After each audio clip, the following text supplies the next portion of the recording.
नमस्कार दोस्तों, मैं शिवम। आज आप लोगों के लिए लाया हूँ मुंशी प्रेमचंद जी द्वारा लिखित उपन्यास निर्मला का भाग 5। आइए सुनते हैं। जब कोई बात हमारी आशा के विरुद्ध होती है तभी दुख होता है। मनसाराम को निर्मला से कभी इस बात की आशा न थी कि वे उसकी शिकायत करेंगी, इसलिए उसे घोर वेदना हो रही थी। वह क्यों मेरी शिकायत करती हैं, क्या चाहती हैं? यही न कि वह मेरे पति की कमाई खाता है, इसके पढ़ाने लिखाने में रुपए खर्च होते हैं, कपड़ा पहनता है। उनकी यही इच्छा होगी कि यह घर में ना रहे, मेरे ना रहने से उनके रुपए बच जाएंगे। वह मुझसे बहुत प्रसन्नचित्त रहती हैं। कभी मैंने उनके मुँह से कटु शब्द नहीं सुने। क्या यह सब कौशल है? हो सकता है। चिड़िया को जाल में फंसाने के पहले शिकारी दाने बिखेरता है। ओह, मैं ही नहीं जानता था कि दाने के नीचे जाल है। यह मात्र स्नेह केवल मेरे निर्वासन की भूमिका है। अच्छा, मेरा यहाँ रहना क्यों बुरा लगता है? जो उनका पति है, क्या वह मेरा पिता नहीं है? क्या पिता का संबंध स्त्री पुरुष के संबंध से कुछ कम घनिष्ठ है? अगर मुझे उनके संपूर्ण आधिपत्य से ईर्ष्या नहीं होती, वह जो चाहे करे, मैं मुंह नहीं खोल सकता, तो वह मुझे एक अंगुल भर भूमि भी देना नहीं चाहती। आप पक्के महल में रहकर क्यों मुझे वृक्ष की छाया में बैठा नहीं देख सकती? हाँ, वह समझती होंगी कि वह बड़ा होकर मेरे पति की संपत्ति का स्वामी हो जाएगा, इसीलिए अभी से निकाल देना अच्छा है। उनको कैसे विश्वास दिलाऊं कि मेरी ओर से यह शंका ना करें? उन्हें कैसे बताऊं कि मनसाराम विष खाकर प्राण दे देगा, इसके पहले कि उनका अहित करे? उसे चाहे कितनी ही कठिनाइयां सहनी पड़े, वह उनके हृदय का शूल न बनेगा। यूँ तो पिताजी ने मुझे जन्म दिया है और अब भी मुझ पर उनका स्नेह कम नहीं है, लेकिन क्या मैं इतना भी नहीं जानता कि जिस दिन पिताजी ने उनसे विवाह किया, उसी दिन उन्होंने हमें अपने हृदय से बाहर निकाल दिया। अब हम अनाथों की भांति यहाँ पड़े रह सकते हैं। इस घर पर हमारा कोई अधिकार नहीं। कदाचित पूर्व संस्कारों के कारण यहाँ अन्य अनाथों से हमारी दशा कुछ अच्छी है, पर हैं अनाथ ही। हम उसी दिन अनाथ हुए जिस दिन अम्मा जी परलोक सिधारी। जो कुछ कसर रह गई थी वह इस विवाह ने पूरी कर दी। मैं तो खुद पहले इनसे विशेष संबंध न रखता था। अगर उन्हीं दिनों पिताजी से मेरी शिकायत की होती तो शायद मुझे इतना दुख ना होता। मैं तो उस आघात के लिए तैयार बैठा था। संसार में क्या मैं मजदूरी भी नहीं कर सकता? लेकिन बुरे वक्त में इन्होंने चोट की। हिंसक पशु भी आदमी को गाफिल पाकर ही चोट करते हैं, इसीलिए मेरी अवभगत होती थी। खाना खाने के लिए उठने में जरा भी देरी हो जाती थी तो बुलावे पर बुलावे आते थे। जलपान के लिए प्रायः हलवा बनाया जाता था। बार बार पूछा जाता था, रुपयों की ज़रूरत तो नहीं है? इसीलिए वह 100 रुपये की घड़ी मंगवाई थी। मगर इन्हें क्या दूसरी शिकायत न सूझी जो मुझे आवारा कहा? आखिर उन्होंने मेरी क्या आवारगी देखी? यह कह सकती थी कि इसका पढ़ने लिखने में मन नहीं लगता, एक न एक चीज़ के लिए नित्य रुपये मांगता रहता है। यही एक बात उन्हें क्यों सूझी? शायद इसीलिए कि यही सबसे कठोर आघात है जो वह मुझ पर कर सकती हैं। पहली ही बार इन्होंने मुझ पर अग्निबाण चला दिया, जिससे कहीं शरण नहीं। इसीलिए न कि वह पिताजी की नज़रों में गिर जाए, मुझे बोर्डिंग हाउस में रखने का तो एक बहाना था। उद्देश्य यह था कि इसे दूध की मक्खी की तरह निकाल दिया जाए। 2-4 महीने के बाद खर्च वर्च देना बंद कर दिया जाए, फिर चाहे मरे या जिए। अगर मैं जानता कि यह प्रेरणा इनकी ओर से हुई है तो कहीं जगह ना रहने पर भी जगह निकाल लेता। नौकरों की कोठरियों में तो जगह मिल जाती, बरामदे में पड़े रहने के लिए बहुत जगह मिल जाती। खैर, अब सवेरा है। जब स्नेह नहीं रहा तो केवल पेट भरने के लिए यहाँ पड़े रहना बेहयाई है। यह अब मेरा घर नहीं। इसी घर में पैदा हुआ हूँ, यहीं खेला हूँ, पर अब यह मेरा घर नहीं। पिताजी भी मेरे पिता नहीं हैं। मैं उनका पुत्र हूँ, पर वह मेरे पिता नहीं हैं। संसार के सारे नाते स्नेह के नाते हैं। जहाँ स्नेह नहीं वहाँ कुछ नहीं। हाय अम्मा जी, तुम कहाँ हो? यह सोचकर मनसाराम रोने लगा। ज्यों-ज्यों मात्र स्नेह की पूर्व स्मृतियाँ जागृत होती थीं, उसके आंसू उमड़ते आते थे। वह कई बार अम्मा अम्मा पुकार उठा, मानो वह खड़ी सुन रही हैं। मातृहीनता के दुख का आज उसे पहली बार अनुभव हुआ। वह आत्म अभिमानी था, साहसी था, पर अब तक सुख की गोद में लालन पालन होने के कारण वह इस समय अपने को निराधार समझ रहा था। रात के 10 बज गए थे। मुंशी जी आज कहीं दावत खाने गए हुए थे। 2 बार मेहरी मनसाराम को भोजन करने के लिए बुलाने आ चुकी थी। मनसाराम ने पिछली बार उसे झुंझलाकर कह दिया था, मुझे भूख नहीं है, कुछ ना खाऊंगा। बार बार आकर सिर पर सवार हो जाती है। इसीलिए जब निर्मला ने उसे फिर उसी काम के लिए भेजना चाहा तो वह ना गई। बोली, बहू जी, वह मेरे बुलाने से ना आवेंगे। निर्मला, आएंगे क्यों नहीं? जाकर कह दे खाना ठंडा हुआ जाता है, 2-4 और खा लें। मैरी, मैं यह सब कह के हार गई, नहीं आते। निर्मला, तूने यह कहा था कि वह बैठी हुई हैं। महरी, नहीं बहू जी, यह तो मैंने नहीं कहा, झूठ क्यों बोलूं। निर्मला, तो जाकर कह देना वह बैठी तुम्हारी राह देख रही हैं। तुम न खाओगे तो वह रसोई उठाकर सो रहेंगी। सुन, अब की और चली जा, ना आवे तो गोद में उठा लाना। महरी नाक भौं सिकोड़ते गई, पर एक ही क्षण में आकर बोली, अरे बहू जी, वह तो रो रहे हैं, किसी ने कुछ कहा है क्या। निर्मला इस तरह चौंक कर उठी और 2-3 पग आगे चली, मानो किसी माता ने अपने बेटे को कुएं में गिरने की खबर पाई हो। फिर वह ठिठक गई और महरी से बोली, रो रहे हैं, तूने पूछा नहीं क्यों रो रहे हैं। महरी, नहीं बहू जी, यह तो मैंने नहीं पूछा, झूठ क्यों बोलूं। वह रो रहे हैं, इस निस्तब्ध रात्रि में अकेले बैठे हुए वह रो रहे हैं। माता की याद आई होगी, कैसे जाकर उन्हें समझाऊं, हाय कैसे समझाऊं, यहाँ तो छींकते नाक कटती है। ईश्वर, तुम साक्षी हो, अगर मैंने उन्हें भूल से भी कुछ कहा हो, मैं क्या करूं। वह दिल में समझते होंगे कि इसी ने मेरी पिताजी से शिकायत की होगी। कैसे विश्वास दिलाऊं कि मैंने कभी तुम्हारे विरुद्ध एक शब्द भी मुँह से नहीं निकाला। अगर मैं ऐसे देवकुमार के से चरित्र वाले युवक का बुरा चेतूं तो मुझसे बढ़कर राक्षसी संसार में न होगी। निर्मला देखती थी कि मनसाराम का स्वास्थ्य दिन दिन बिगड़ता जाता है, वह दिन दिन दुर्बल होता जाता है, उसके मुख की निर्मल कांति दिन दिन मलिन होती जाती है, उसका बदन संकुचित होता जाता है। इसका कारण भी उसे छिपा न था, पर वह इस विषय में अपने स्वामी से कुछ न कह सकती थी। यह सब देख देख कर उसका हृदय विदीर्ण होता रहता था, पर उसकी ज़बान न खुलती थी। वह कभी कभी मन में झुंझलाती कि मनसाराम क्यों जरा सी बात पर इतना क्षोभ करता है। क्या इनके आवारा कहने से वह आवारा हो गया। मेरी और बात है, एक जरा सा शक मेरा सर्वनाश कर सकता है, पर उसे ऐसी बातों की इतनी क्या परवाह। उसके जी में प्रबल इच्छा हुई कि चलकर उन्हें चुप कराऊं और लाकर खाना खिला दूं। बेचारे रात भर भूखे पड़े रहेंगे। हाय, मैं इस उपद्रव की जड़ हूँ। मेरे आने के पहले इस घर में शांति का राज्य था। पिता बालकों पर जान देता था, बालक पिता को प्यार करते थे। मेरे आते ही सारी बाधाएं आ खड़ी हुई। इनका अंत क्या होगा भगवान ही जाने। भगवान मुझे मौत भी नहीं देते। बेचारा अकेले भूखों पड़ा है। उस वक्त भी मुंह जूठा करके उठ गया था, और उसका आहार ही क्या है, जितना वह खाता है उतना तो 1-2 साल के बच्चे खा जाते हैं। निर्मला चली, पति की इच्छा के विरुद्ध चली। जो नाते में उसका पुत्र होता था, उसी को मनाने जाते उसका हृदय काँप रहा था। उसने पहले रुक्मिणी के कमरे की ओर देखा, वह भोजन करके बेखबर सो रही थी। फिर वह बाहर कमरे की ओर गई, वहाँ सन्नाटा था, मुंशी जी अभी न आए थे। यह सब देखभाल कर वह मनसाराम के कमरे में जा पहुँची। कमरा खुला हुआ था। मनसाराम एक पुस्तक सामने रखे मेज पर सिर झुकाए हुए बैठा था, मानो शोक और चिंता की सजीव मूर्ति हो। निर्मला ने पुकारना चाहा, पर उसके कंठ से आवाज़ न निकली। सहसा मनसाराम ने सिर उठाकर द्वार की ओर देखा। निर्मला को देखकर अंधेरे में पहचान न सका, चौंक कर बोला, कौन। निर्मला ने कांपते हुए स्वर में कहा, मैं हूँ। भोजन करने क्यों नहीं चल रहे हो, कितनी रात गई। मनसाराम ने मुंह फेर कर कहा, मुझे भूख नहीं है। निर्मला, यह तो मैं 3 बार महरी से सुन चुकी हूँ। मनसाराम, तो चौथी बार मेरे मुँह से सुन लीजिए। निर्मला, शाम को भी तो कुछ नहीं खाया था, भूख क्यों नहीं लगी। मनसाराम ने व्यंग्य की हंसी हंसकर कहा, बहुत भूख लगेगी तो आएगा कहाँ से। यह कहते कहते मनसाराम ने कमरे का द्वार बंद करना चाहा, लेकिन निर्मला किवाड़ों को हटाकर कमरे में चली आई और मनसाराम का हाथ पकड़कर सजल नेत्रों से विनय मधुर स्वर में बोली, मेरे कहने से चलकर थोड़ा सा खा लो। तुम न खाओगे तो मैं जाकर सो रहूँगी, 2 ही कौर खा लेना। क्या मुझे रात भर भूखों मारना चाहते हो। मनसाराम सोच में पड़ गया। अभी भोजन नहीं किया, मेरे ही इंतजार में बैठी रहीं। यह स्नेह वात्सल्य और विनय की देवी हैं, यह ईर्ष्या और अमंगल की मायाविनी मूर्ति। उसे अपनी माता का स्मरण हो आया।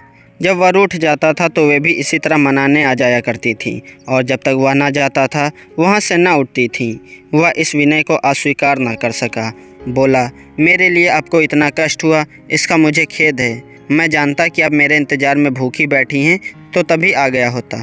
निर्मला ने तिरस्कार भाव से कहा, यह तुम कैसे समझ सकते थे कि तुम भूखे रहोगे और मैं खाकर सो रहूँगी। क्या विमाता का नाता होने से ही मैं ऐसी स्वार्थनी हो जाऊँगी। सहसा मर्दाने कमरे में मुंशी जी के खांसने की आवाज़ आई। ऐसा मालूम हुआ कि वह मनसाराम के कमरे की ओर आ रहे हैं। निर्मला के चेहरे का रंग उड़ गया। वह तुरंत कमरे से निकल गई और भीतर जाने का मौका न पाकर कठोर स्वर में बोली, मैं नौकरानी नहीं हूँ कि इतनी रात तक किसी के लिए रसोई के द्वार पर बैठी रहूँ। जिसे न खाना हो वह पहले ही कह दिया करे। मुंशी जी ने निर्मला को वहाँ खड़े देखा। यह अनर्थ, यह यहाँ क्या करने आ गई। बोले, यहाँ क्या कर रही हो। निर्मला ने कर्कश स्वर में कहा, क्या कर रही हूँ? अपने भाग्य को रो रही हूँ। बस सारी बुराइयों की जड़ मैं ही हूँ।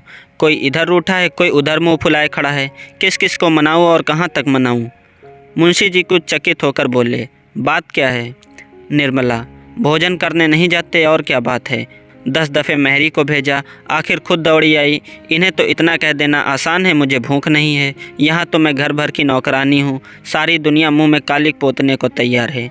किसी को भूख ना हो, पर कहने वालों को या कहने से कौन रोकेगा कि पिशाचिनी किसी को खाना नहीं देती। मुंशी जी ने मनसाराम से कहा, खाना क्यों नहीं खा लेते जी? जानते हो क्या वक्त है? मनसाराम विस्मित सा खड़ा था। उसके सामने एक ऐसा रहस्य हो रहा था जिसका मर्म वह कुछ भी न समझ सकता था। जिन नेत्रों में एक क्षण पहले विनय के आंसू भरे हुए थे, उनमें अकस्मात ईर्ष्या की ज्वाला कहाँ से आ गई? जिन अधरों से एक क्षण पहले सुधावृष्टि हो रही थी, उनमें से विष प्रवाह क्यों होने लगा? उसी अर्ध चेतना की दशा में बोला, मुझे भूख नहीं है। मुंशी जी ने घुड़क कर कहा, क्यों भूख नहीं है? भूख नहीं थी तो शाम को क्यों ना कहला दिया? तुम्हारी भूख के इंतजार में कौन सारी रात बैठा रहे? तुम्हें पहले तो यह आदत ना थी? रूठना कब से सीख लिया? जाकर खा लो। मनसाराम, जी नहीं, मुझे जरा भी भूख नहीं है। तोताराम ने दांत पीस कर कहा, अच्छी बात है, जब भूख लगे तब खाना। यह कहते हुए वह अंदर चले गए। निर्मला भी उनके पीछे ही चली गई। मुंशी जी तो लेटने चले गए। उसने जाकर रसोई उठा दी और कुल्लाकर पान खा मुस्कुराती हुई आ पहुँची। मुंशी जी ने पूछा, खाना खा लिया ना? निर्मला, क्या करती, किसी के लिए अन्न जल छोड़ दूंगी? मुंशी जी, इसे ना जाने क्या हो गया है, कुछ समझ में नहीं आता। दिन दिन घुलता चला जाता है, दिन भर उसी कमरे में पड़ा रहता है। निर्मला कुछ ना बोली। वह चिंता के अपार सागर में डुबकियां खा रही थी। मनसाराम ने मेरे भाव परिवर्तन को देखकर दिल में क्या क्या समझा होगा? क्या उसके मन में यह प्रश्न उठा होगा कि पिताजी को देखते ही इसकी त्योरियां क्यों बदल गईं? इसका कारण भी क्या उसकी समझ में आ गया होगा? बेचारा खाने आ रहा था, तब तक यह महाशय न जाने कहाँ से फट पड़े। इस रहस्य को उसे कैसे समझाऊं? समझाना संभव भी है। मैं किस विपत्ति में फंस गई। सवेरे वह उठकर घर के काम धंधे में लगी। सहसा 9 बजे महरी ने आकर कहा, मनसा बाबू तो अपने कागज पत्तर सब इक्के पर लाद रहे हैं। महरी, मैंने पूछा तो बोले अब स्कूल में ही रहूँगा। मनसाराम प्रातःकाल उठकर अपने स्कूल के हेडमास्टर के पास गया था और अपने रहने का प्रबंध कराया था। हेडमास्टर साहब ने पहले तो कहा, यहाँ जगह नहीं है। तुमसे पहले कि कितने ही लड़कों के प्रार्थना पत्र पड़े हुए हैं। लेकिन जब मनसाराम ने कहा, मुझे जगह ना मिलेगी तो कदाचित मेरा पढ़ना ना हो सके और मैं इम्तिहान में शरीक ना हो सकूं, तो हेडमास्टर साहब को हार माननी पड़ी। मनसाराम के प्रथम श्रेणी में पास होने की आशा थी।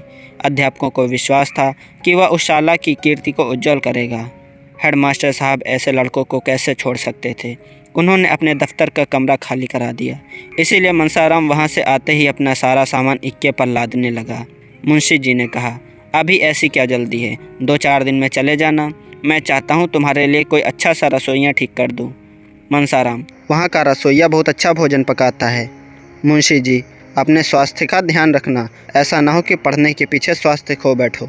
मनसाराम, वहाँ 9 बजे के बाद कोई पढ़ने नहीं पाता और सबको नियम के साथ खेलना पड़ता है। मुंशी जी, बिस्तर क्यों छोड़े देते हो? सोओगे किस पर? मनसाराम, कंबल लिए जाता हूँ, बिस्तर की ज़रूरत नहीं। मुंशी जी, कहार जब तक तुम्हारा सामान रख रहा है, जाकर कुछ खा लो। रात भी तो कुछ नहीं खाया था। मनसाराम, वहीं खा लूँगा। रसोइये से भोजन बनाने को कह आया हूँ। यहाँ खाने लगूँगा तो देर हो जाएगी। घर में जियाराम और सियाराम भी भाई के साथ जाने की जिद कर रहे थे। निर्मला उन दोनों को बहला रही थी। बेटा, वहाँ छोटे नहीं रहते, सब काम अपने ही हाथों से करना पड़ता है। एकाएक रुक्मणी ने आकर कहा, तुम्हारा वज्र का हृदय है महारानी। लड़के ने रात भी कुछ नहीं खाया, इस वक्त भी बिना खाए पिए चला जा रहा है और तुम लड़कों के लिए बातें कर रही हो। उसको तुम जानती नहीं हो? या समझ लो कि वह स्कूल नहीं जा रहा है, वनवास ले रहा है, लौट कर फिर ना आएगा। या उन लड़कों में नहीं है जो खेल में मार भूल जाते हैं, बात उसके दिल पर पत्थर की लकीर हो जाती है। निर्मला ने कातर स्वर में कहा, क्या करूं दीदी जी, वह किसी की सुनते ही नहीं। आप जरा जाकर बुला लें, आपके बुलाने से आ जाएंगे। रुक्मणी, आखिर हुआ क्या जिस पर भागा जाता है? घर से उसका जी कभी उचाट न होता था। उसे तो अपने घर के सिवा और कहीं अच्छा ही न लगता था। तुम्हें ने उसे कुछ कहा होगा या उसकी कुछ शिकायत की होगी। क्यों अपने लिए कांटे बो रही हो? रानी, घर को मिट्टी में मिलाकर चैन से न बैठने पाओगी। निर्मला ने रोक कर कहा, मैंने उन्हें कुछ कहा हो तो मेरी ज़बान कट जाए। हाँ, सौतेली माँ होने के कारण बदनाम तो हूँ ही। आपके हाथ जोड़ती हूँ, जरा जाकर उन्हें बुला लाइए। रुक्मिणी ने तीव्र स्वर में कहा, तुम क्यों नहीं बुला लाती? क्या छोटी हो जाओगी? अपना होता तो क्या इसी तरह बैठी रहती? निर्मला की दशा उस पंखहीन पक्षी की तरह हो रही थी जो सर्प को अपनी ओर आते देखकर उड़ना चाहता है पर उड़ नहीं सकता। उछलता है और गिर पड़ता है, पंख फड़फड़ा कर रह जाता है। उसका हृदय अंदर ही अंदर तड़प रहा था पर बाहर ना जा सकती थी। इतने में दोनों लड़के आकर बोले, भैया जी चले गए। निर्मला मूर्तिवत खड़ी रही, मानो संज्ञाहीन हो गई हो। चले गए? घर में आए तक नहीं, मुझसे मिले तक नहीं, चले गए। मुझसे इतनी घृणा? मनसाराम के जाने से घर सूना हो गया। दोनों छोटे लड़के उसी स्कूल में पढ़ते थे। निर्मला रोज़ उनसे मनसाराम का हाल पूछती। आशा थी कि छुट्टी के दिन वह आएगा, लेकिन जब छुट्टी के दिन गुजर गए और वह न आया तो निर्मला की तबीयत घबराने लगी। उसने उसके लिए मूंग के लड्डू बना रखे थे। सोमवार को प्रातः मेहरी को लड्डू देकर मदरसे भेजा। 9 बजे मेहरी लौट आई। मनसाराम ने लड्डू ज्यों के त्यों लौटा दिए थे। निर्मला ने पूछा, पहले से कुछ हरे हुए हैं रे? मेहरी, हरे वरे तो नहीं हुए हैं और सूख गए हैं। निर्मला, क्या जी अच्छा नहीं है? मेहरी, यह तो मैंने नहीं पूछा बहू जी, झूठ क्यों बोलूं? वहाँ का कहार मेरा देवर लगता है। वह कहता था कि तुम्हारे बाबूजी की खुराक कुछ नहीं है, 2 फुल्कियाँ खाकर उठ जाते हैं, फिर दिन भर कुछ नहीं खाते, हरदम पढ़ते रहते हैं। निर्मला, तूने पूछा नहीं, लड्डू क्यों लौटाए देते हो? मेहरी, बहू जी झूठ क्यों बोलूं? यह पूछने की तो मुझे सुध ही ना रही। हाँ, कहते थे कि अब तो यहाँ कभी ना आना, ना मेरे लिए कोई चीज़ लाना, और अपनी बहू जी से कह देना कि मेरे पास कोई चिट्ठी पत्री ना भेजें, लड़कों से भी मेरे पास कोई संदेशा ना भेजें। और एक ऐसी बात कही कि मेरे मुंह से निकल नहीं सकती। फिर रोने लगे।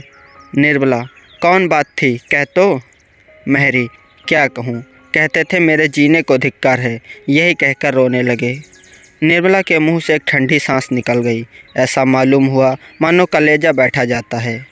उसका रोम रोम आर्तनाद करने लगा। वह वहाँ बैठी ना रह सकी, जाकर बिस्तर पर मुंह ढाँपकर लेट रही और फूट फूट कर रोने लगी। वह भी जान गए। उसके अंतःकरण में बार बार यही आवाज़ गूंजने लगी, वह भी जान गए। भगवान, अब क्या होगा? जिस संदेह की आग में वह भस्म हो रही थी, वह सद्गुण वेग से धधकने लगी। उसे अपनी कोई चिंता न थी। जीवन में अब सुख की क्या आशा थी जिसकी उसे लालसा होती? उसने अपने मन को इस विचार से समझाया था कि यह मेरे पूर्व कर्मों का प्रायश्चित है। कौन प्राणी ऐसा निर्लज्ज होगा जो इस दशा में बहुत दिन जी सके? कर्तव्य की वेदी पर उसने अपना जीवन और उसकी सारी कामनाएं होम कर दी थीं। हृदय रोता रहता था, पर मुख पर हंसी का रंग भरना पड़ता था। जिसका मुंह देखने को जी न चाहता था, उसके सामने हंस हंसकर बातें करनी पड़ती थी। जिस देह का स्पर्श उसे सर्प के शीतल स्पर्श के समान लगता था, उससे आलिंगित होकर उसे जितनी घृणा, जितनी मर्म वेदना होती थी, उसे कौन जान सकता है। उस समय उसकी यही इच्छा थी कि धरती फट जाए और मैं उसमें समा जाऊं। लेकिन सारी विडंबना अब तक अपने ही तक थी। अपनी चिंता उसने छोड़ दी थी, लेकिन वह समस्या अब अत्यंत भयंकर हो गई थी। वह अपनी आंखों से मनसाराम की आत्म पीड़ा नहीं देख सकती थी। मनसाराम जैसे मनस्वी साहसी युवक पर इस आक्षेप का जो असर पड़ सकता था, उसकी कल्पना ही से उसके प्राण काँप उठते थे। अब चाहे उस पर कितने ही संदेह क्यों न हो, चाहे उसे आत्महत्या ही क्यों न करनी पड़े, पर वह चुप नहीं बैठ सकती। मनसाराम की रक्षा करने के लिए वह विकल हो गई। उसने संकोच और लज्जा की चादर उतारकर फेंक देने का निश्चय कर लिया। वकील साहब भोजन करके कचहरी जाने से पहले एक बार उससे अवश्य मिल लिया करते थे। उनके आने का समय हो गया था, आ ही रहे होंगे। यह सोचकर निर्मला द्वार पर खड़ी हो गई और उनका इंतजार करने लगी। लेकिन यह क्या, वह तो बाहर चले जा रहे हैं। गाड़ी जुतकर आ गई। यह हुक्म वह यहीं से दिया करते थे, तो क्या आज वह ना आएंगे? बाहर ही बाहर चले जाएंगे? नहीं, ऐसा नहीं होने पाएगा।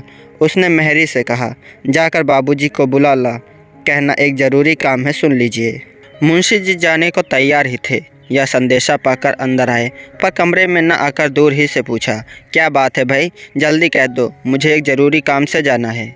अभी थोड़ी देर हुई हेडमास्टर साहब का एक पत्र आया है कि मनसाराम को ज्वर आ गया है, इसलिए उधर ही से होता हुआ कचहरी जाऊंगा। तुम्हें कोई खास बात तो नहीं कहनी है? निर्मला पर मानो वज्र गिर पड़ा। केवल इतना मुँह से निकला, कोई खास बात नहीं थी, आप तो उधर जा ही रहे हैं। मुंशी जी, मैंने लड़कों से पूछा था तो वे कहते थे कल बैठे पढ़ रहे थे, आज न जाने क्या हो गया। निर्मला ने आवेश से कांपते हुए कहा, यह सब आप कर रहे हैं। मुंशी जी ने त्योरियां बदल कर कहा, मैं कर रहा हूँ? मैं क्या कर रहा हूँ? निर्मला, अपने दिल से पूछिए। मुंशी जी, मैंने तो यही सोचा था कि यहाँ उसका पढ़ने में जी नहीं लगता, वहाँ और लड़कों के साथ खामखा पढ़ेगा ही। यह तो बुरी बात ना थी, और मैंने क्या किया? निर्मला, खूब सोचिए, इसीलिए आपने वहाँ भेजा था। आपके मन में कोई और बात न थी? मुंशी जी जरा हिचकिचाए और अपनी दुर्बलता को छिपाने के लिए मुस्कुराने की चेष्टा करके बोले, और क्या बात हो सकती थी, भला तुम ही सोचो।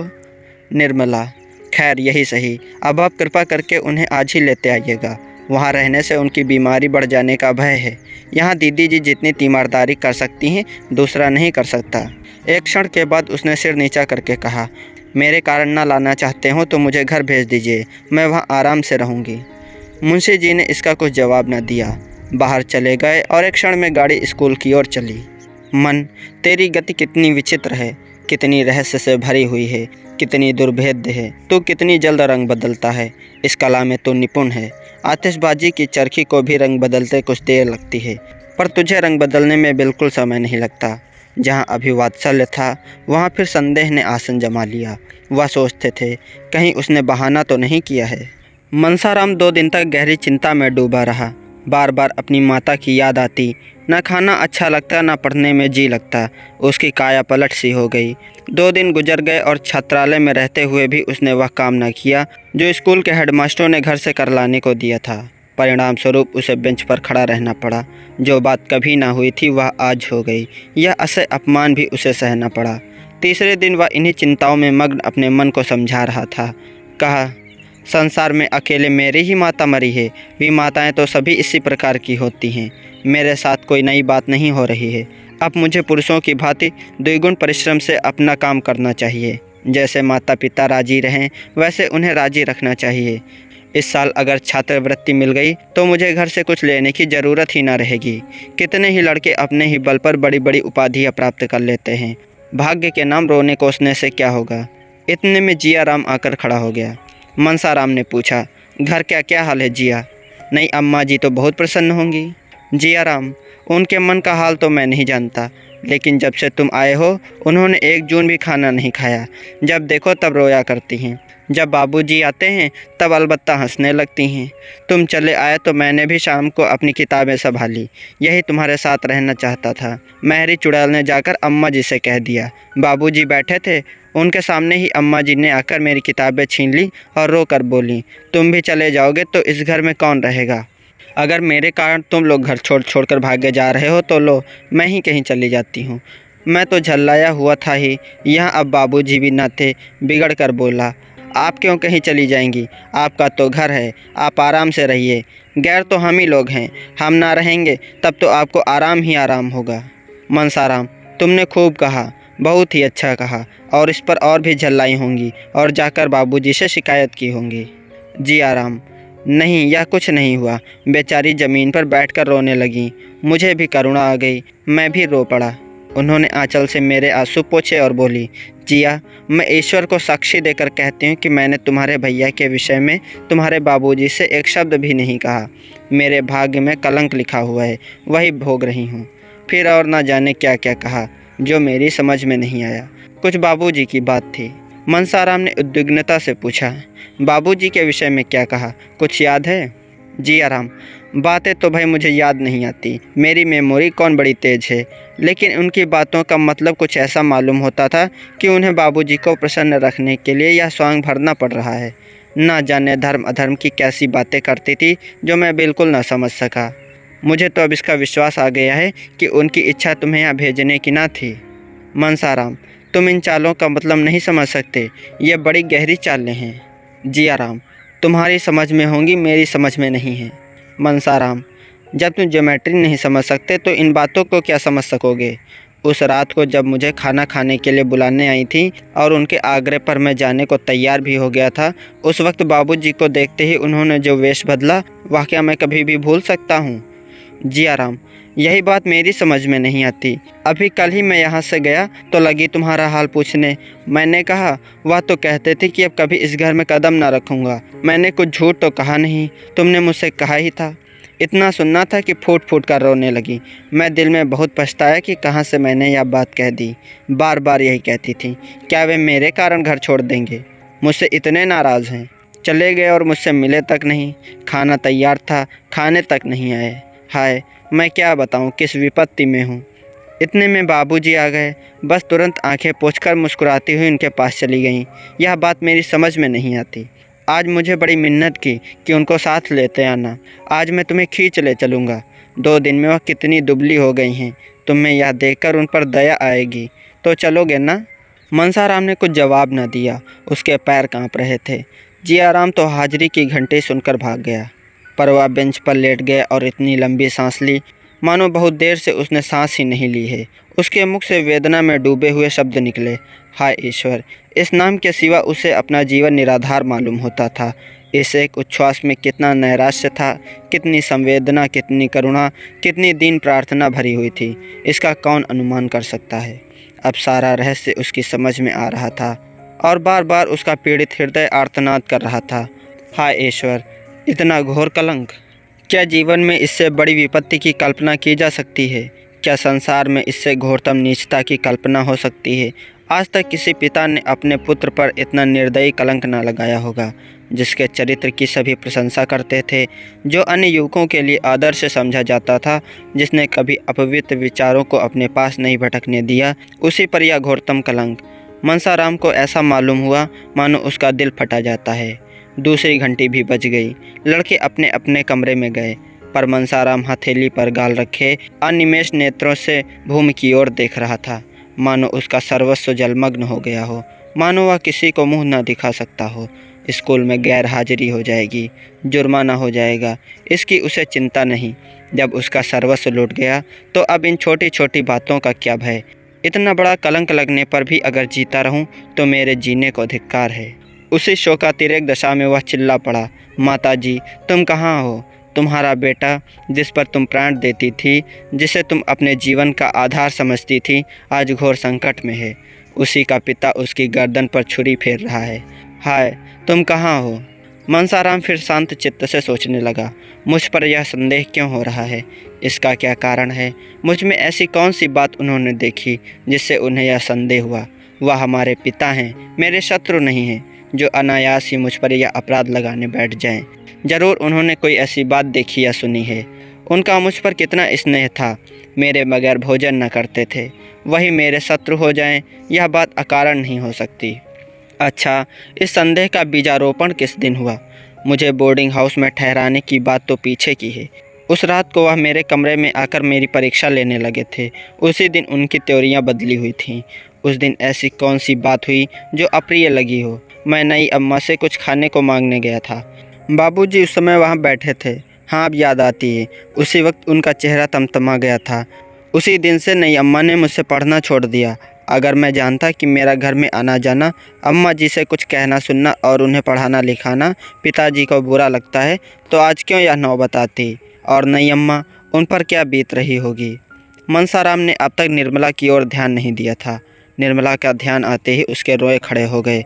हाय, उनका यह सरल स्नेहशील हृदय यह आघात कैसे सह सकेगा? आह, मैं कितने भ्रम में था। मैं उनके स्नेह को कौशल समझता था। मुझे क्या मालूम था कि उन्हें पिताजी का भ्रम शांत करने के लिए मेरे प्रति इतना कटु व्यवहार करना पड़ता है। मैंने उन पर कितना अन्याय किया है। उनकी दशा तो मुझसे भी खराब हो रही होगी। मैं तो यहाँ चला आया, मगर वह कहाँ जाएंगी? जिया कहता था, उन्होंने 2 दिन से भोजन नहीं किया, हरदम रोया करती हैं। कैसे जाकर समझाऊं? वह इस अभागे के पीछे क्यों अपने सिर यह विपत्ति ले रही हैं? वह बार बार मेरा हाल पूछती हैं, क्यों बार बार मुझे बुलाती हैं?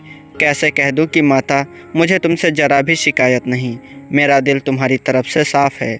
वह अब भी बैठी रो रही होंगी। कितना बड़ा अनर्थ है। बाबूजी को यह क्या हो रहा है? क्या इसलिए विवाह किया था? एक बालिका की हत्या करने के लिए ही उसे लाए थे? उनका उद्धार कैसे होगा? उस निरपराधिनी का मुख कैसे उज्जवल होगा? उन्हें केवल मेरे साथ स्नेह का व्यवहार करने के लिए यह दंड दिया जा रहा है। उनकी सज्जनता का उन्हें यह उपहार मिल रहा है। मैं उन्हें इस प्रकार निर्दय आघात सहते देखकर बैठा रहूँगा?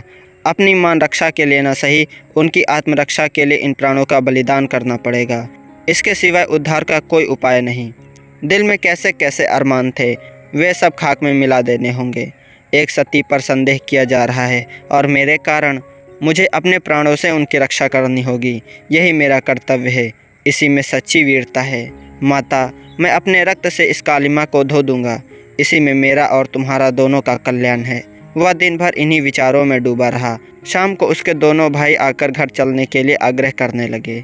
सियाराम, चलते क्यों नहीं मेरे भैया जी, चलो ना। मनसाराम, मुझे फुर्सत नहीं है कि तुम्हारे कहने से चला चलूँ। जियाराम, आखिर कल तो इतवार है ही। मनसाराम, इतवार को भी काम है। जियाराम, अच्छा कल आओगे ना। मनसाराम, नहीं, कल मुझे एक मैच में जाना है। सियाराम, अम्मा जी मूंग के लड्डू बना रही हैं, ना चलोगे तो एक भी ना पाओगे। हम और जिया मिल के खा जाएंगे।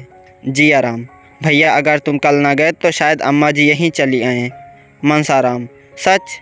नहीं, ऐसा क्यों करेंगी? यहाँ आई तो बड़ी परेशानी होगी। तुम कह देना वह कहीं मैच देखने गए हैं। जियाराम, मैं झूठ क्यों बोलूँ? कह दूंगा वह मुंह फुलाए बैठे हैं। देख लेना उन्हें साथ लाता हूँ कि नहीं। सियाराम, हम कह देंगे कि आज पढ़ने नहीं गए, पड़े पड़े सोते रहे। मनसाराम ने इन दूतों से कल आने का वादा करके गला छुड़ाया। जब दोनों चले गए तो फिर चिंता में डूबा। रात भर उसे करवटें बदलते गुजरी। छुट्टी का दिन भी बैठे बैठे कट गया। उसे दिन भर शंका होती रहती कि कहीं अम्मा जी सचमुच न चली आएँ। किसी गाड़ी की खटखटाहट सुनता तो उसका कलेजा धक धक करने लगता, कहीं आ तो नहीं गई। छात्रालय में एक छोटा सा औषधालय था। एक डॉक्टर साहब संध्या के समय 1 घंटे के लिए आ जाया करते थे। अगर कोई लड़का बीमार होता तो उसे दवा देते। आज वह आए तो मनसाराम को सोचता हुआ उनके पास जाकर खड़ा हो गया। वह मनसाराम को अच्छी तरह जानते थे। उसे देखकर आश्चर्य से बोले, यह तुम्हारी क्या हालत है जी? तुम तो मानो गले जा रहे हो। कहीं बाजार का तो चस्का नहीं पड़ गया? आखिर तुम्हें हुआ क्या है? ज़रा यहाँ तो आओ। मनसाराम ने मुस्कुरा कर कहा, मुझे ज़िंदगी का रोग है। आपके पास इसकी कोई दवा है? डॉक्टर, मैं तुम्हारी परीक्षा करना चाहता हूँ। तुम्हारी सूरत ही बदल गई है, पहचाने ही नहीं जाते। यह कहकर उन्होंने मनसाराम का हाथ पकड़ लिया और छाती, पीठ, आंखें, जीभ सब बारी बारी से देखी। तब चिंतित होकर बोले, वकील साहब से मैं आज ही मिलूँगा। तुम्हें थाइसिस हो रहा है, सारे लक्षण उसी के हैं। मनसाराम ने बड़ी उत्सुकता से पूछा, कितने दिनों में काम तमाम हो जाएगा डॉक्टर साहब? डॉक्टर साहब, कैसी बातें करते हो जी? मैं वकील साहब से मिलकर तुम्हें किसी पहाड़ी जगह भेजने की सलाह दूंगा। ईश्वर ने चाहा तो बहुत जल्द अच्छे हो जाओगे। बीमारी अभी पहले स्टेज में है। मनसाराम, तब तो अभी 1-2 साल की देर मालूम होती है। मैं तो इतना इंतज़ार नहीं कर सकता। सुनिए, मुझे थाइसिस वैसिस कुछ नहीं है, ना कोई दूसरी शिकायत ही है। आप बाबूजी को बेकार में परेशानी में न डालिएगा। इस वक्त मेरे सिर में दर्द है, कोई दवा दीजिए। कोई ऐसी दवा हो जिसे नींद भी आ जाए। मुझे 2 रात से नींद नहीं आई। डॉक्टर ने जहरीली दवाइयों की अलमारी खोली और शीशी से थोड़ी सी दवा निकालकर मनसाराम को दे दी। मनसाराम ने पूछा, यह तो कोई जहर है भला? भला इसे कोई पी ले तो मर जाए? डॉक्टर, नहीं, मर तो नहीं जाएगा, पर सिर में चक्कर ज़रूर आएंगे। मनसाराम, कोई ऐसी दवा भी है इसमें जिसे पीते ही प्राण निकल जाएं? डॉक्टर, ऐसी 1-2 नहीं, कितनी ही दवाएं हैं। या जो शीशी देख रहे हो, इसकी एक बूंद भी पेट में चली गई तो जान ना बचे, आनन फानन में मौत हो जाए। मनसाराम, क्यों डॉक्टर साहब? जो लोग जहर खा लेते हैं उन्हें बड़ी तकलीफ़ होती होगी। डॉक्टर, सभी जहरों में तकलीफ़ नहीं होती। कुछ तो ऐसे हैं कि पीते ही आदमी ठंडा हो जाता है। यह शीशी इसी किस्म की है। इसे पीते ही आदमी बेहोश हो जाता है, फिर उसे होश नहीं आता। मनसाराम ने सोचा, तब तो प्राण देना बहुत आसान है, फिर क्यों लोग इतना डरते हैं? यह शीशी कैसे मिलेगी? अगर दवा का नाम पूछकर शहर के किसी दवा फरोश से लेना चाहूँ तो वह कभी ना देगा। यहाँ से मिलने में कोई दिक्कत नहीं। यह तो मालूम हो गया कि प्राणों का अंत बड़ी आसानी से किया जा सकता है। मनसाराम इतना प्रसन्न हुआ मानो कोई इनाम पा गया हो। उसके दिल पर से बोझ हट गया। चिंता की मेघराशि जो सिर पर मंडरा रही थी, छिन्न भिन्न हो गई। महीनों बाद आज उसे मन में एक स्फूर्ति का अनुभव हुआ। जब और सब लड़के सो गए तो वह भी चारपाई पर लेटा, लेकिन उसे नींद नहीं आई। एक क्षण के बाद वह बैठा और अपनी सारी पुस्तकें बांधकर संदूक में रख दी। जब मरना ही है तो पढ़कर क्या होगा? जिस जीवन में ऐसी ऐसी बाधाएं हैं, ऐसी ऐसी यातनाएं हैं, उससे मृत्यु कहीं अच्छी। यह सोचते सोचते सुबह हो गई। 3 रात से वह एक क्षण भी न सोया था। इस वक्त वह उठा तो उसके पैर थर थर काँप रहे थे और सिर में चक्कर सा आ रहा था। आंखें जल रही थीं और शरीर के सारे अंग शिथिल हो रहे थे। दिन चढ़ता जाता था और उसमें इतनी शक्ति न थी कि उठकर हाथ मुंह धो डाले।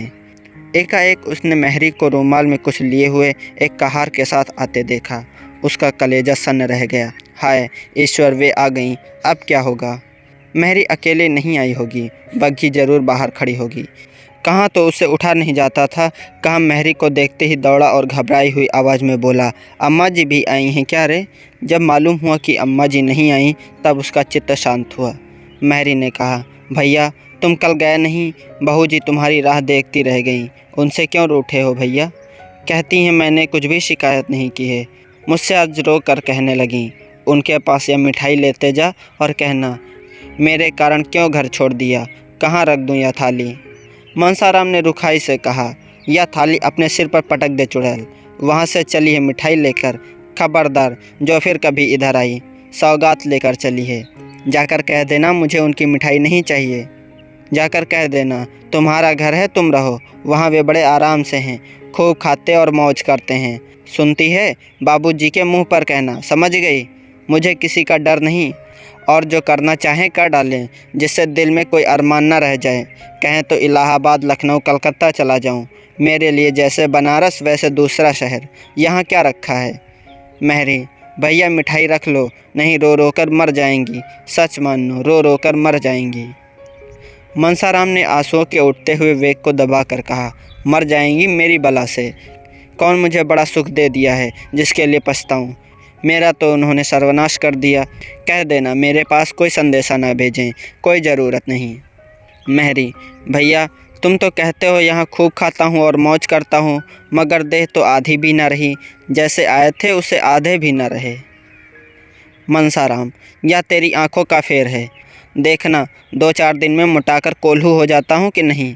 उनसे यह भी कह देना कि रोना धोना बंद करें। जो मैंने सुना कि रोती हैं और खाना नहीं खाती, तो मुझसे बुरा कोई नहीं, चली हैं प्रेम दिखाने। मैं ऐसे त्रिया चरित्र बहुत पढ़े बैठा हूँ। महरी चली गई। मनसाराम को उससे बातें करते ही कुछ ठंड मालूम होने लगी थी। यह अभिनय करने के लिए उसने अपने मनोभावों को जितना दबाना पड़ा था वह उसके लिए असाध्य था। उसका आत्मसम्मान उसे इस कुटिल व्यवहार का जल्द से जल्द अंत कर देने के लिए बाध्य कर रहा था। पर इसका परिणाम क्या होगा? निर्मला क्या यह आघात सह सकेगी? अब तक वह मृत्यु की कल्पना करते समय किसी अन्य प्राणी का विचार न करता था, पर आज एकाएक ज्ञान हुआ कि मेरे जीवन के साथ एक और प्राणी का जीवन सूत्र भी बंधा हुआ है। निर्मला यह समझेगी कि मेरी निष्ठुरता ही ने इसकी जान ली है। यह समझकर उसका कोमल हृदय फट न जाएगा। उसका जीवन तो अब भी संकट में है। संदेह के कठोर पंजे में फंसी हुई अबला क्या अपने को हत्यारिणी समझकर बहुत दिन जीवित रह सकेगी? मनसाराम ने चारपाई पर लेटकर लिहाफ ओढ़ लिया, फिर भी सर्दी से कलेजा कांप रहा था। थोड़ी ही देर में उसे जोर से ज्वर चढ़ाया, वह बेहोश हो गया। इस अचेत दशा में उसे भांति भांति के स्वप्न दिखाई देने लगे। थोड़ी थोड़ी देर के बाद चौंक पड़ता, आंखें खुल जाती, फिर बेहोश हो जाता। वकील साहब की आवाज़ सुनकर वह चौंक पड़ा। हाँ, वकील साहब की आवाज़ थी। उसने लिहाफ फेंक दिया और चारपाई से उतरकर नीचे खड़ा हो गया। उसके मन में एक आवेग हुआ कि इस वक्त इनके सामने प्राण दे दूं। उसे ऐसा मालूम हुआ कि मैं मर जाऊं तो इन्हें सच्ची खुशी होगी। शायद इसीलिए वह देखने आए हैं कि मेरे मरने में कितनी देर है। वकील साहब ने उसका हाथ पकड़ लिया जिससे वह गिर न पड़े और पूछा, कैसी तबीयत है लल्लू, तुम खड़े क्यों हो गए? मनसाराम, मेरी तबीयत तो बहुत अच्छी है, आपको व्यर्थ ही कष्ट हुआ। मुंशी जी ने कुछ जवाब न दिया। लड़के की दशा देखकर उनकी आंखों से आंसू निकल आए। वह हष्टपुष्ट बालक जिसे देखकर चित्त प्रसन्न हो जाता था, अब सूख कर काटा हो गया। 5-6 दिन में ही वह इतना दुबला हो गया था कि उसे पहचानना कठिन था। मुंशी जी ने उसे आहिस्ता से चारपाई पर लिटा दिया और लिहाफ अच्छी तरह से उसे उड़ाकर सोचने लगे कि अब क्या करना चाहिए, कहीं लड़का हाथ से तो नहीं जाएगा। यह ख्याल करके वह शोक से विवल हो गए और स्टूल पर बैठकर फूट फूट कर रोने लगे। मनसाराम भी लिहाफ में मुंह लपेटे रो रहा था। अभी थोड़े ही दिनों पहले उसे देखकर पिता का हृदय गर्व से फूल उठता था, लेकिन आज उसे इस दारुण दशा में देखकर भी वह सोच रहे हैं कि इसे घर ले चलूं या नहीं। क्या यहाँ दवा नहीं हो सकती? मैं यहाँ 24 घंटे बैठा रहूँगा। डॉक्टर साहब यहाँ हैं ही, कोई दिक्कत न होगी। घर ले चलने से उन्हें बाधाएं ही बाधाएं दिखाई देती थीं। सबसे बड़ा भय यह था कि निर्मला इसके पास हरदम बैठी रहेगी और मैं मना न कर सकूँगा। यह उनके लिए असह्य था। इतने में अध्यक्ष ने आकर कहा, मैं तो समझता हूँ कि आप इन्हें अपने साथ ले जाएं। गाड़ी है ही, कोई तकलीफ़ ना होगी, यहाँ अच्छी तरह देखभाल ना हो सकेगी। मुंशी जी, हाँ आया तो मैं इसी ख्याल से था, लेकिन इनकी हालत बहुत ही नाजुक मालूम होती है। अध्यक्ष, यहाँ से इन्हें ले जाने में थोड़ी सी दिक्कत ज़रूर है, लेकिन यह तो आप खुद सोच सकते हैं कि घर पर जो आराम मिल सकता है वह यहाँ किसी तरह नहीं मिल सकता। इसके अतिरिक्त किसी बीमार लड़के को यहाँ रखना नियम विरुद्ध भी है। मुंशी जी, कहिए तो मैं हेडमास्टर से आज्ञा ले लूँ। मुझे इनका यहाँ से इस हालत में ले जाना किसी तरह मुनासिब नहीं मालूम होता। अध्यक्ष ने हेडमास्टर का नाम सुना तो समझे कि यह महाशय धमकी दे रहे हैं। जरा तिना कर बोले, हेडमास्टर नियम विरुद्ध कोई बात नहीं कर सकते। मैं इतनी बड़ी जिम्मेदारी कैसे ले सकता हूँ? अब क्या हो, क्या घर ले जाना ही पड़ेगा? यहाँ रखने का तो यह बहाना था कि ले जाने से बीमारी बढ़ जाने की शंका है। यहाँ से ले जाकर अस्पताल में ठहराने का कोई बहाना नहीं है। जो सुनेगा वह यही कहेगा कि डॉक्टर की फीस बचाने के लिए लड़के को अस्पताल फेंक आए, पर अब ले जाने के सिवा और कोई उपाय न था। अगर अध्यक्ष महोदय इस वक्त रिश्वत लेने पर तैयार हो जाते तो शायद 2-4 साल का वेतन ले लेते, लेकिन कायदे के पाबंद लोगों में इतनी बुद्धि, इतनी चतुराई कहाँ। अगर इस वक्त मुंशी जी को कोई आदमी ऐसा सुझाव देता जिससे उन्हें मनसाराम को घर ना ले जाना पड़े तो वह आजीवन उसका एहसान मानते। सोचने का समय भी न था। अध्यक्ष महोदय शैतान की तरह सिर पर सवार था। विवश होकर मुंशी जी ने दोनों साइसों को बुलाया और मनसाराम को उठाने लगा। मनसाराम अर्ध चेतना की दशा में था। चौंक कर बोला, क्या है, कौन है? मुंशी जी, कोई नहीं है बेटा, मैं तुम्हें घर ले चलना चाहता हूँ, आओ गोद में उठा लूँ। मनसाराम, मुझे क्यों घर ले चलते हैं? मैं वहाँ नहीं जाऊँगा। मुंशी जी, यहाँ तो रह नहीं सकते, नियम ही ऐसा है। मनसाराम, कुछ भी हो, वहाँ ना जाऊँगा, मुझे और कहीं ले चलिए, किसी पेड़ के नीचे, किसी झोपड़ी में, चाहे जहाँ रखिए, पर घर ना ले चलिए। अध्यक्ष ने मुंशी जी से कहा, आप इन बातों का ख्याल ना करें, यह तो होश में नहीं है। मनसाराम, कौन होश में नहीं है? मैं होश में नहीं हूँ? किसी को गालियाँ देता हूँ, दांत काटता हूँ? क्या होश में नहीं हूँ? मुझे यहीं पड़ा रहने दीजिए, जो कुछ होना होगा। अगर ऐसा है तो मुझे अस्पताल ले चलिए, मैं वहाँ पड़ा रहूँगा। जीना होगा जीऊँगा, मरना होगा मरूँगा, लेकिन घर किसी भी तरह न जाऊँगा। यह जोर पाकर मुंशी जी फिर अध्यक्ष की मिन्नतें करने लगे, लेकिन वह कायदे का पाबंद आदमी को सुनता ही न था। अगर छूत की बीमारी हुई और किसी दूसरे लड़के को छूत लग गई तो कौन उसका जवाबदेह होगा? इस तर्क के आगे मुंशी जी की कानूनी दलीलें भी मात दे गईं। आखिर मुंशी जी ने मनसाराम से कहा, बेटा, तुम्हें घर चलने से क्यों इनकार हो रहा है? वहाँ तो सभी तरह का आराम रहेगा। मुंशी जी ने कहने को तो यह बात कह दी, लेकिन डर रहे थे कहीं सचमुच मनसाराम चलने पर राजी न हो जाए। मनसाराम को अस्पताल में रखने का कोई बहाना खोज रहे थे और उसकी जिम्मेदारी मनसाराम ही के सर डालना चाहते थे। यह अध्यक्ष के सामने की बात थी। वह इस बात की साक्षी दे सकते थे कि मनसाराम अपनी जिद से अस्पताल जा रहा है। मुंशी जी का इसमें लेश मात्र भी दोष नहीं है। मनसाराम ने झल्ला कर कहा, नहीं नहीं, 100 बार नहीं, मैं घर नहीं जाऊंगा। मुझे अस्पताल ले चलिए और घर के सब आदमियों को मना कर दीजिए कि मुझे देखने ना आए। मुझे कुछ नहीं हुआ है, बिल्कुल बीमार नहीं हूँ। आप मुझे छोड़ दीजिए, मैं अपने पाँव से चल सकता हूँ। वह उठ खड़ा हुआ और उन्मत्त की भांति द्वार की ओर चला, लेकिन पैर लड़खड़ा गए। यदि मुंशी जी ने संभाल न लिया होता तो उसे बड़ी चोट आती।